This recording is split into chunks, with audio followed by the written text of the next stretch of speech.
We have recently completed the employment process for 1,50,000 new employees.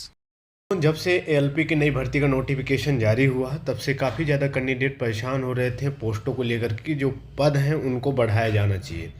अभ्यर्थियों ने social media में campaign चलाया, Twitter अभियान चलाया, जिसके बाद से फिर कई चीज़ें सामने आई एंड उसके बाद फिर आरआरबी के कई नोटिस सामने आए जिन पर यह कहा गया कि ठीक है हम इस पर डिस्कस करेंगे और जो भी पॉसिबिलिटीज़ होंगी वो चीज़ हम करेंगे। तो आज आपको पता है ये नोटिस ऑलरेडी आप लोगों ने देखा होगा कि आज 29 तारीख को 3 बजे एक सभी कोचिंग इंस्टीट्यूट जो भी नामी है उनके साथ मीटिंग होने वाली है और उसके बाद चीज़ें फाइनल होंगी कि क्या होगा, जो पद हैं वो बढ़ाए जाएंगे या फिर 5,696 पद रहेंगे या फिर और कुछ क्या चेंजेस हो सकते हैं। तो इसको लेकर के कुछ नई अपडेट आई है वो मैं आपको दिखा देता हूँ। साथियों, फाइनल 3 कंक्लूजन जो हम लोगों को प्राप्त हुआ उसमें यही था कि एएलपी की जो वैकेंसी नोटिफिकेशन में है वह नहीं बढ़ने जा रही है।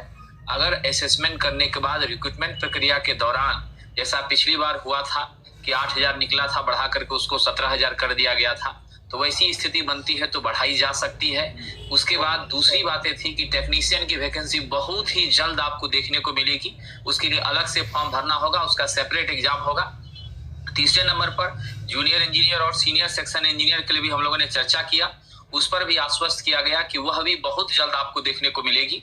तो ये सिलेबस के रिगार्डिंग भी परिवर्तन के बारे में उन्होंने कहा था कि इसमें कुछ चेंज हम करना चाहते हैं, जिस पर हम सभी लोगों ने कहा कि नहीं, वर्तमान में इसको चेंज करना छात्र हित में नहीं होगा, इसलिए सिलेबस में कोई विशेष बदलाव हुआ नहीं है। फिलहाल आपको यही देखने को मिल रहा है कि असिस्टेंट लोको पायलट के CVT 2 में जो 10 मार्क्स का जीके था अब वह बिल्कुल नहीं है। अब सिर्फ आपके CVT 2 के सेक्शन ए में मैथ 25 मार्क्स और आपका रीजनिंग 25 मार्क्स और basic science engineering drawing 50 number में आपका आ रहा है। बाकी सारी चीजें सेम एज इट इज हैं। बाकी नवीन सर कंक्लूड करेंगे। बिल्कुल सर, अब इसमें एक बात और है कि एज रिलैक्सेशन का जो मुद्दा था, इस चीज को लेकर के बच्चे बहुत ज्यादा मतलब इस चीज से थे कि नहीं एज हमारा बढ़ना चाहिए कोरोना को देखते हुए, तो उन्होंने ये एक्सेप्ट किया है कि हाँ यहाँ पर ये बात आपका एक वैल्यूएबल पॉइंट है कि हम एज रिलैक्सेशन के लिए सोचेंगे और हमको लगता है कि एज रिलैक्सेशन जो मामला 3 साल का है वो आपका बढ़ाया जाएगा। तो आप लोगों ने देख लिया है, ये एक कंक्लूजन सामने आई है और कुछ चीज़ें क्लियर। नमस्कार दोस्तों, जैसा कि आपको पता है कि रेलवे एएलपी की नई भर्ती का नोटिफिकेशन जारी हो गया है और बहुत ही जल्द इसका एग्ज़ाम कराया जाएगा। अब आप लोगों को अगर इस भर्ती में सिलेक्शन लेना है तो आप लोगों को बेहतर ज़बरदस्त तरीके से तैयारी करना होगा, तभी आप लोगों को इस भर्ती में सिलेक्शन मिलेगा। तो ऐसे में मैं आप लोगों को सजेस्ट करने वाला हूं एक बेस्ट बुक के बारे में, जो कि है चक्षु प्रकाशन की। दोस्तों, आप लोग चक्षु प्रकाशन के इस बुक से अपनी तैयारी कर सकते हैं। इसमें आपके 2,500 प्लस बहुविकल्पी प्लस मिल जाएंगे, 2 आपके 16 क्वेश्चन पेपर मिल जाएंगे और लेटेस्ट सिलेबस के अनुरूप सारी चीज़ें इसमें मिल जाएंगी। यहाँ पे आप परीक्षा पैटर्न भी देख सकते हैं। तो अभी जो आपका नया लेटेस्ट परीक्षा पैटर्न है उसी के आधार पर सारी चीज़ें इसमें कवर की गई हैं स्टेप बाय स्टेप। यहाँ पे आप लोग देख सकते हैं असिस्टेंट लोगों का सबसे पहले PYQ मिल जाएगा एंड उसके बाद फिर आपका सिलेबस के अनुरूप सारी चीज़ें कवर की गई हैं। तो आप लोग इस बुक को बाई कर सकते हैं। इस बुक का बाई करने का लिंक वीडियो के डिस्क्रिप्शन में दिया हुआ है, जहाँ से आप लोग इसे बाई कर सकते हैं। साथ गाइड भी हैं तो इन्हें भी आप लोग बाई कर सकते हैं। इनका भी बाई करने का लिंक वीडियो के डिस्क्रिप्शन में दिया हुआ है।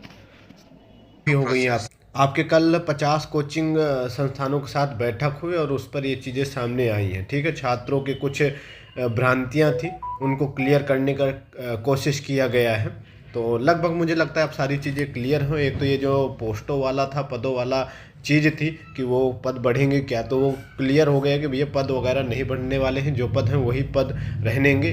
और इस पर मतलब एक मतलब ये कह सकते हैं कि थोड़ा सा युवाओं को एक लॉलीपॉप से दे दिया है कि कहा है कि हम हर साल रिक्तियों का आकलन करेंगे और उसी हिसाब से फिर नई भर्तियों का नोटिफिकेशन वो जारी करेंगे। तो पद तो नहीं बढ़ने वाले। आयु सीमा में कुछ विचार विमर्श हो सकता है, हालांकि 2 साल का आपको आयु सीमा में छूट मिल गई है, हो सकता है 1 साल आपको और मिल जाए छूट। ठीक है, बाकी यही चीज़ें रहने वाली हैं और फाइनल चीज़ें आ गई हैं। अब इसके अकॉर्डिंग आप लोग तैयारी कर सकते हैं।